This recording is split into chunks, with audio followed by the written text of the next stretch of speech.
This is Death or Prison, brought to you by leanonmeusa.org. This is the Death or Prison podcast, brought to you by leanonmeusa.org. I'm Elmo Golden. And I'm Oswald Newbold. Today we have with us Ms. Cheryl Mason, the Education Supervisor here at Everglades Correctional Facility. Today we're going to talk about incentivized camps. Ms. Mason, give us the insight of what incentivized camps are. Okay, so here at Everglades, the incentivized prison started around 2018, and the program is for people that show that they've made a change, they have good behavior, they want to come here because of the programs that we have to offer.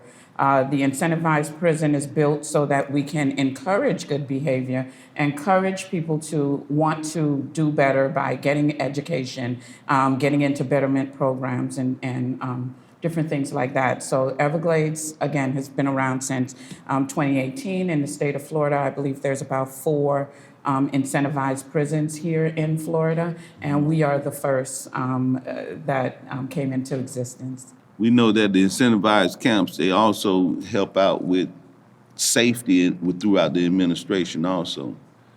Are there any life skill programs that you can think about that actually make the contribution towards a guy realizing that him having a safe space would lead to a better opportunity for education? Absolutely. To be honest with you, all of our programs build into them some sort of life skills. Even our educational programs, that's what we aim for, so that we can encourage a paradigm shift in our students and people that come here to understand that there's a better way to live. We try to build a community model so that it kind of polices itself, and we take pride in that. People that come here, again, they want to do better. They've shown and proven that they've made a change in some way, not having any discipline action over a period of time, at least 2 years. And so, yes, we build that into everything. Whenever we have any educational programs, we have some sort of life skill involved in that, teaching them how to live, what's right in society, ethics, those type of things. So we pride ourselves in building that in most of our programs, if not all. Okay, Ms. Mason, question. You the educational supervisor, right? I am. How long have you been doing that here? Here at Everglades, I've been over a year as the education supervisor. I was in the regional office for some time. Okay. So I helped build a lot of programs prior to coming here.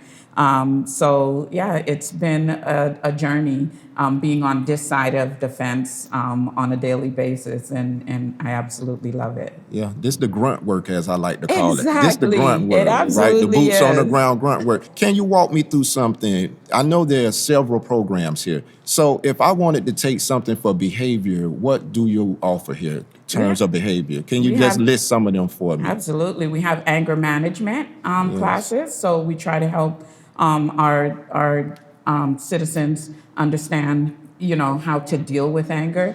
We have parenting programs here. We have what we have called the Compass class, which also teaches everything about reentry, everything about, how to deal with yourself, how to conduct an interview if you're called to an interview, in which we do have those as well prior to them going out to society. Right. So Well, thank you. And so that's behavior. So let's say I wanted to get something on the academic side or vocational side. What are the offerings? oh my goodness, where do I start? Just start anywhere. That's a Because for the specialty, sake of sounds our audience, I know people would like to know, because when you hear this word incentivized, that's one of them little big words in Yes. life, right? Yes. So let us know, if I wanted to get something on the academic or vocational side, what are the offerings here at So Everglades? first of all, whenever our citizens come here, we try to look at where they are. We meet them where they are. That's a good thing, because we Powerful. try to help them to get to that next level.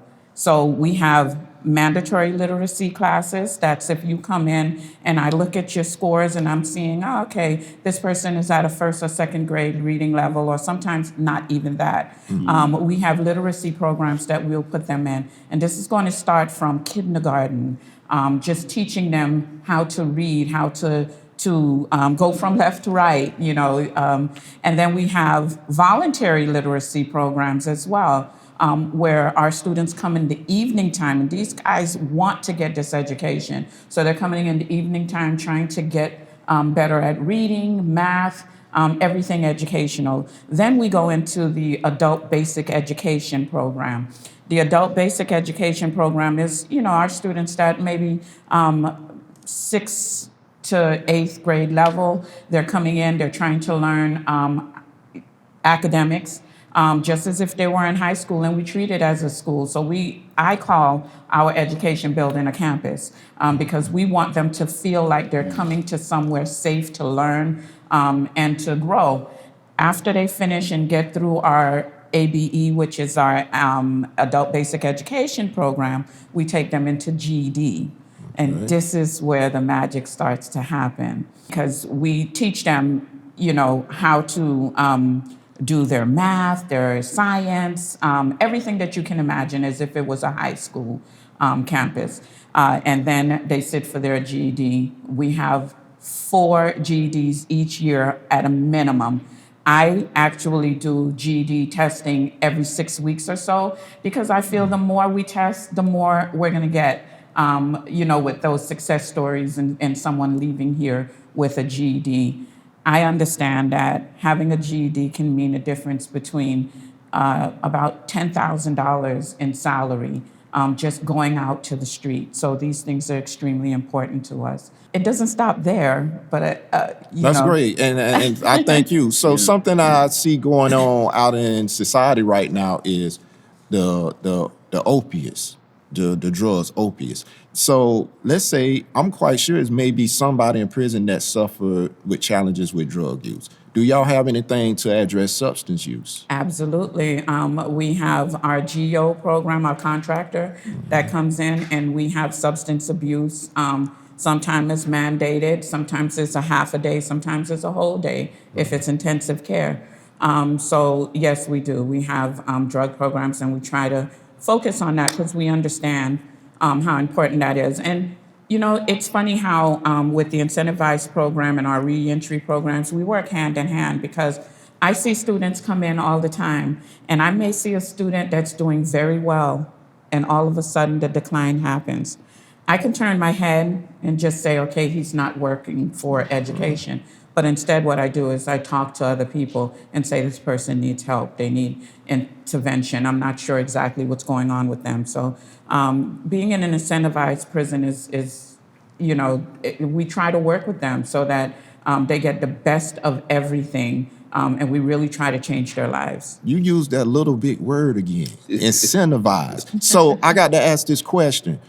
What's the difference with taking these programs at an incentivized facility? What's the difference between getting my GED here versus being at another facility? What's the difference, or what's the benefit for taking a trade or vocational here versus, because if it's here, it's incentivized, where is the difference?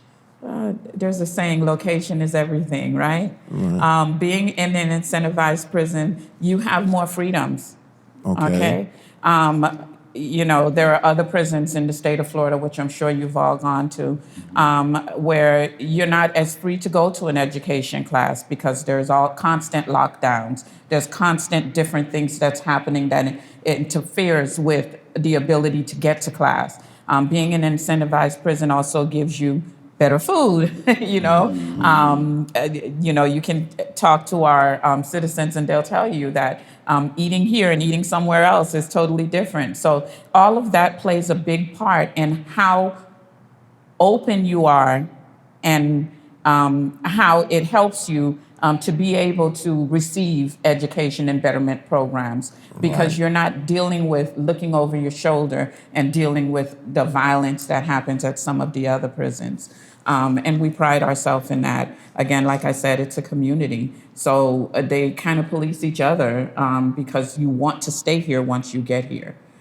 So that's the difference between getting it here and getting it somewhere else. And thank you for that clarity, because I was wondering. So what I'm hearing is the incentives is you get a little more freedom here. You do. You get more perks and more benefits for doing the right thing. You're rewarded with just some of the things that's within reason of what the department can do. So those are the incentives. I heard Absolutely. a bigger TV, maybe some cable, maybe some AC, yes. maybe some We a have- thicker mattress, something like that. I heard before. Absolutely. Okay. The mattress is different. Televisions are bigger, cable television. We also have a game room here, which they have PlayStations. They have all kinds of gaming in the game room. But also, if there's a big basketball game on, they could see it because You say we pay game for room? it. Like a real game room? A real game room. And it is awesome. We have, if there's a big boxing match, they'll be able to see it. You Okay. can't do that at the other average prisons. place. We pay for the pay-per-view for them. So yes, being an Okay. incentivized prison is an incentive, and it's a perk. You have to earn it to be here. Not everyone is accepted here. Ms. Mason, I have a question. I've heard that guys have to stay out of trouble for a certain amount of time in order to be eligible to come here. I think it's some years, 2 years, 5 years, I'm unsure, but it's some years. But what happens when an individual is here and they happen to get a disciplinary report here? Do y'all send them away? Do they go to confinement and come out? I mean, what does that process look like for the individual here, considering what it takes to become eligible here? How do they become uneligible? So there's different levels of discipline. Okay. So if someone receives a discipline report and there's no time that goes along with it, like removing of time, so it's the severity of the discipline that causes them to be able to either stay or leave. So once they go to confinement, we do have hearings. So it's not, and we go through whatever the discipline is. And again, depending on the severity of the discipline report, that's how we determine who stays and who goes. So it's some discretion in there. I wouldn't say that. I think it's pretty cut and dry, but I Okay. mean, what doesn't have discretion, right? Okay. But it's pretty cut and dry, and we do, have several people involved in making the decision on what happens with our population. All right, thanks for that clarity there. And I can tell you that most people that come here stay. I mean, it's not a revolving door. We have people that have been here for years, and that says a lot. And I just wanted to ask, and not for myself, also for our audience out there, because we hear about the way to get here, there's an eligibility and it's staying out of trouble. So if it should happen here, sometimes you don't have to do you could be in the wrong place at the wrong time and get snatched into something. So I just wanted clarity for myself and the audience. Absolutely. Right. Yes. Thank you. I know that there are a lot of wheels turning, and I know that this institution has a phenomenal administration. But tell me about the guys that are actually mentoring, teaching, I think they call them ITAs. Yes, our Yeah. inmate teaching assistants. We couldn't do this without them. So we have training programs for our inmates that come in and do programs with us, especially in the education area. We even have peer tutor training, and we have ITH training. So once a person comes in to work with our education department, you can come in as an aide, and then we hope that you stay and you're doing a good job, and we can train you to become an inmate teaching assistant. So what they do is they actually teach classes here. They tutor and work with our students to make sure that they can get to the level to take their GED. So it's a great program. These guys are passionate about education. We know once they come in and start teaching if they're a fit. Because they have that drive and they want to do better and pour into someone else. And that's what we look for, and we receive a lot of it. So we are very grateful for our inmate teaching assistants. I'm a beneficiary of the ITA program. I'm also a beneficiary of GED while I was incarcerated. I know that I had the assistant warden call off the water treatment program. I took that. I took one of the CEP, which is the college course, civics education, and it was educational program. Do you guys have a civics program here that's being taught? Well, actually, it's funny that you brought up civic. We have a Miami-Dade program here, and it was just mandated that every student in college has to take a civics course and pass it in order to remain in college. So we just did our prep course with them, and they'll be testing on April 13 with this civics exam. So we have many programs here, and through the Miami-Dade program, there are many civics courses that's being offered. Again, it's a business course, so it's management and supervision, which falls right in line with many of our returning citizens wanting to have their own business, or so it is awesome, the programs that we have here, and civic is definitely one of them. Yeah, I want to say this about civics. I think later on, at the end of my incarceration, when I took that course, I still consider myself a second-class citizen because I didn't know my rights, my responsibilities, my duties to my neighbor. That class opened up a wealth of knowledge and also opened up a lot of doors for me because it changed the way I look at my neighbor. It changed the way I view the administration. It changed the way I looked at the person that I was going to encounter. When you take a civics course, it restores you back to just a regular citizen. I noticed that you haven't used the word inmate or any of that. You know that, in which I commend you on that, and I can see how passionate you are, not just because we're here doing this interview, but because you invited me to a couple of your graduations, and I watched you interact with those guys' parents, and how you highlighted the parent to actually say, hey, this is the son, or the son you raised, or the husband that you saw the potential in. So when I saw that, and I had the opportunity to sit in the parking lot also before the graduation and listen, get a little emotional here, but I listened to the parent talk about how they're so proud of their kids before they even came in. And you get a chance to see just that part of what I saw was what the guy that was the recipient of the program didn't see from the parent. Absolutely. And it was beautiful that they were going to walk in and see a different person. Absolutely. One of the highlights of our graduations, our GED graduation specifically, is to invite your parents. And it's so important for other people to see that people can change. And these guys work so hard, and they work hard so that they can have their mom, their husbands, their wives, or whomever, just see them in a different light. And I really pride myself in giving them that opportunity and making them feel and know, it's not just a feeling, that you can make a difference in this world, but it has to start with you. We don't give up on them. We have students that want to quit all the time, and we say no.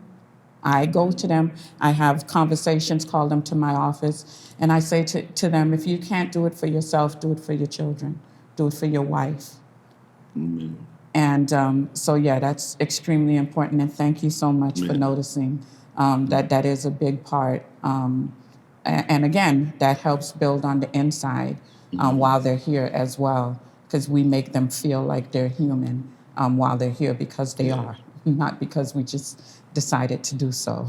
Right. And I got to say, every time I'm with Elmo, the gentle giant here, I just love my brother here because he's very compassionate and he loves, and he said something. Many times we feel like we're second-class citizens. Sometimes, no matter how much we accomplish, we still don't feel good inside, or people marginalized, stigmas. It's a lot that goes along with having the scarlet letter F, which is felony, on your background. And I thank y'all for doing all that you can, because even when a person get out of here, there's a lot of barriers to have to overcome. Absolutely. But I want to share something else. You said that guys want to quit and you tell them no. And I'm going to share a true story. I was in the 9th grade in high school. So I was in junior high school, I was in advanced classes.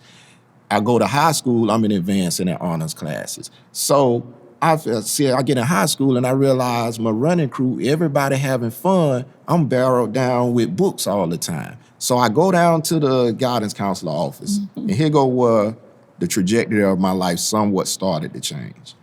I went down there and I told my guidance counselor I want to get out of all of the advanced classes and honors classes. I just want regular class.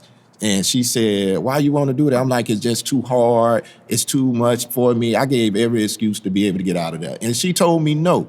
And she wouldn't get me out. And I kicked up a fuss so bad. She said, hey, if you want, I'll take you out of there, but just tell me why you want to be out of there. And you know what I told her? I said, I want to be regular, right? She took me out. Being young, I didn't realize it, but when I decided to step down, that was me starting to settle for less in life. Absolutely. And the trajectory of my life, my running crew changed. The things I was getting into changed.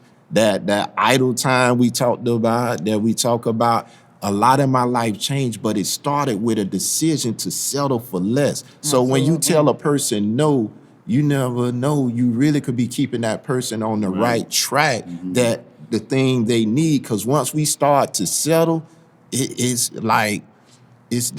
like, and I believe all of us have taken some shortcuts and settled. When we settle, we set ourselves up for lower things. I'm just being honest. So I commend you for saying no. Of course, you can't make anybody do it, but sometimes we just need that reinforcement. Hey, you can do it. Stick it out. I know it's a little tough, but and I commend you for that, because I did that. And how I do that is by saying, give me another 3 months. When you test again, let's see where you are. And you'll be surprised how many keep giving me those 3 months. So, I really try to help them. And another thing, while you're in prison, as Elmo was saying, you have to forgive yourself. First of all, you have to pay your debt to society and understand what you did wrong. And once you do that, the next step is forgiving yourself. And I notice a lot of people want to quit when they just they didn't have that paradigm shift yet. They're still having issues with what happened out on the street. And I think that that's a big part of it. All right. And so this morning, on our way coming here to film, I happened to made a mistake this morning. Not a bad mistake, super bad mistake, but it was a mistake. I was in the wrong parking lot. I was at a totally different building than the main unit. So I'm out there with the visitors. I'm up at as the big sign say, re-entry. So I notice here y'all have more than one unit. Y'all also have a re-entry unit. So these are the guys closer to going home, right? And they're prepared. Could you tell us a little bit, is that a part of the incentive program too? The re-entry portion? Okay, so the re-entry center doesn't have all of the perks that the incentivized prison have, but we use the re-entry center for those guys that need a little boost. They need something else. We see that there's some potential there, and if they could just get some programs, we can fight for them to not come back to prison. So those are the guys that's over at reentry. So we are connected. I am also the supervisor of the reentry center. So we have program galore over at the reentry center, so that we can get them certifications, as we talked about, so we can get them that education that they need. So we have several vocational programs. We have Miami-Dade College there. We have short programs such as the Flagger program to get them certified as a construction flagger. We have the logistics program where they get the CLT and the CLA certification. So we do real programs. I'm not about fluff. Yes, I love poetry writing, and yes, I love making flowers out of paper. I love that. But that's not going to get you a job when you leave here. Help me out. And for our audience, you said CTA, CLA. I have no idea what that is. What so are those are things? for logistics. Right. So these are certifications that give you training on how to work in a warehouse and how to manage in a warehouse. Also forklift and things like that. Okay, thank you and for so that those are clarity. real certifications through MSSC. Another thing I don't understand, but I'm thank you for sorry. the So initial. these are certification programs. Right. And I just was, Industry recognized certification programs. all I'll right, Yes, add that's yes, that. perfect. right. They industry recognized, and I do that because sometimes people don't understand the initials. I'm a big guy because in my profession, I'll be calling off letters, and people be like, "What are you talking about?" Right. So I just was asking for clarity. Hey, thank you for the work you're doing. Thank the administration for the work they're doing. This is not an easy task, but it starts with the individual themselves. We have to want it. We gonna run into some rough spots in life, but guess what? We have to stick it out. One of the things I see in the reentry arm on the post-release side is we run into a little rough spot, or the storm come. Everything going good, then the storm come. If we could just stick it out and have that faith just to make it through the storm in these clouds, the sun will shine again. If we just have just a little bit of willpower to stick it out, it's not as bad as we think at the moment. But we make it so big to it's like the worst thing in the world. Absolutely. And if we could just weather that storm, and that's big. And I think one of the benefits that a person that's here at this facility has, when they run into them storms, they have people that's going to help them get past that. Well, at some other institution, it may be, well, if you don't want to head on you, hey, bye. Absolutely. Right. And that could be like a turning point for a person's life of not only just in here, just how you're going to survive and make it on the outside. So I commend you for the work you're doing. Love the programs. And for the audience who don't know, I deal in reentry case manager. So I'm big on the pre-release side of anything a person can get, because some people are at facilities that doesn't have much. So anytime within the department you had an opportunity to take advantage of programs, get it. And Absolutely. you have to get it now when it's there, because it's not everywhere. And my brother Elmo, what you think? You see it on the outside too. Yeah, I would rather have, if you ask me who do I want living next door to me, I would rather have a man that's went through an incentivized camp, that has the opportunity for programming, that's been around a prison where they can understand what nurturing, what love is. Not a camp where they're being dehumanized, and definitely not a camp where they're considered to be as just cattle walking around. Yeah. I would rather have a person that has had those opportunities to promote self-well-being. Don't touch To the humane side again. Yes, to realize that they're able to compete. We're talking about restoration and dignity of a person. Dignity speaks. Dignity speaks. There it is. That's what we're talking about. And when I can honestly say, once I found out that I matter, I have value, and then I say, what can I contribute now? That's great. We worry about jobs and housing, transportation. My biggest thing was to serve. Big thing. That's my biggest thing, to serve. The to best get out leader is a servant. and make a contribution to society. And I think that's what we're witnessing here at this camp. I got to apologize. I have a confession. I have been invited to come to the reentry center plenty times. I have never made it yet. I feel bad. You wouldn't believe the invitations that have come to me. But after today, I got to make it my business to be here. People know I have a lot to offer, but I'm busy in my area. But I like to contribute, and I was planning on coming at some point. But I think today just give me the more motivation to whatever I can do to help. Y'all will see me around here again. Thank you. We welcome you. We welcome you. We really want everything that we can get to give to our returning citizens. I see, so you do something that captures my attention. You smile a lot. And that shows that you have joy. Because, we could be a disgruntled employee, or we could also be somebody that's happy with what we do, and you seem passionate about what you do. I think that will become infectious with other guys. Okay. In terms of the lives you have been able to touch since being here, what are some of those success stories? Oh. Give it to us. Give us some of them success stories there. There have been so many lives that I've touched. I'm not saying me, but the department have touched. It was a change coming from regional office I was in the programs office at Region, and coming and working in a prison, and working directly with each and every person, seeing their story and understanding. And one of the things that I am so happy about and makes me come to work with a smile every single day is knowing that we are changing lives. I have one person that just finished our FIU construction program over at the Reentry Center. And he left here with his certification, having driven for over 18 years. He was in prison, and he works for one of our big grocery store chains now as a forklift driver.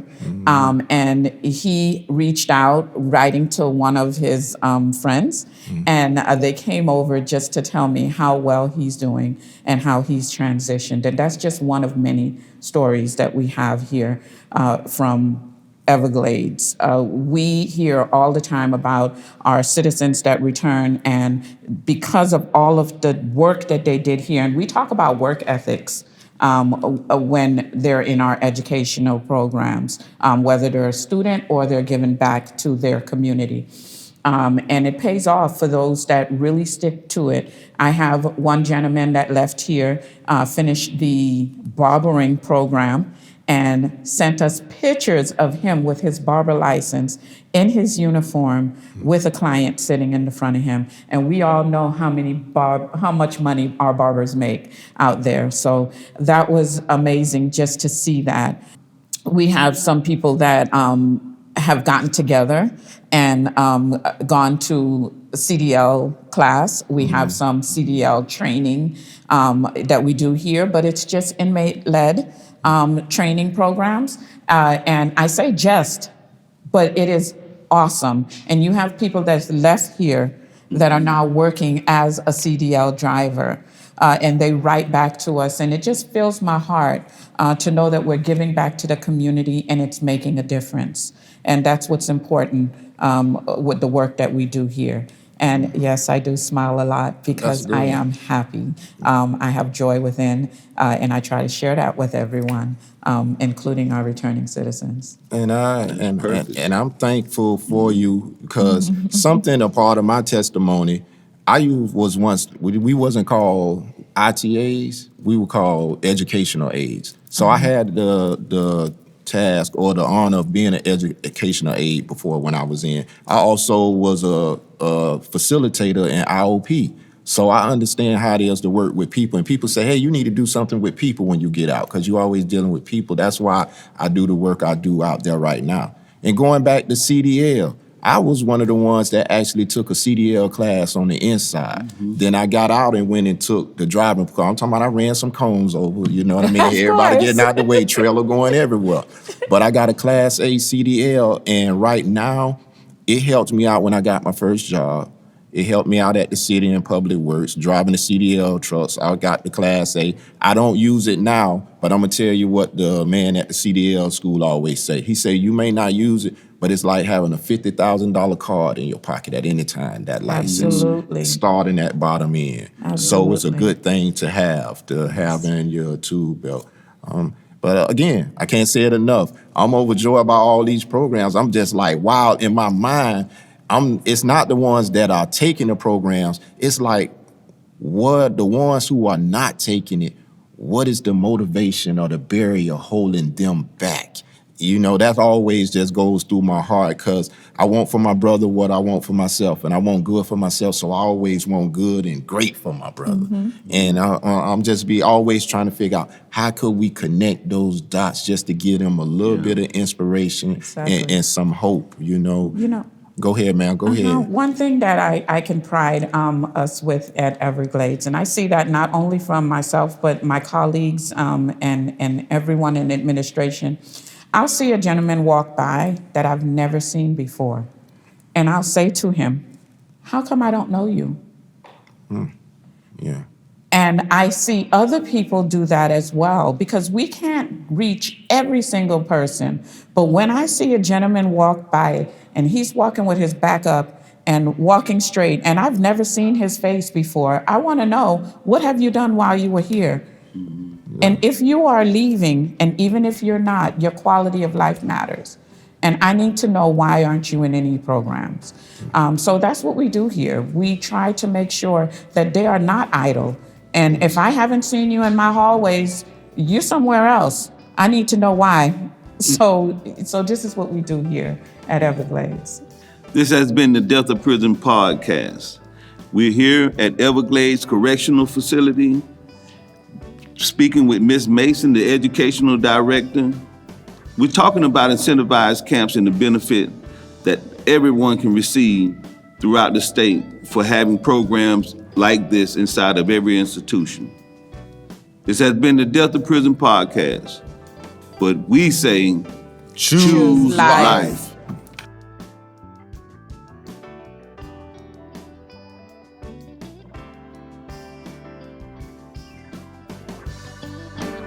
I can change the world. Feed one, teach one boy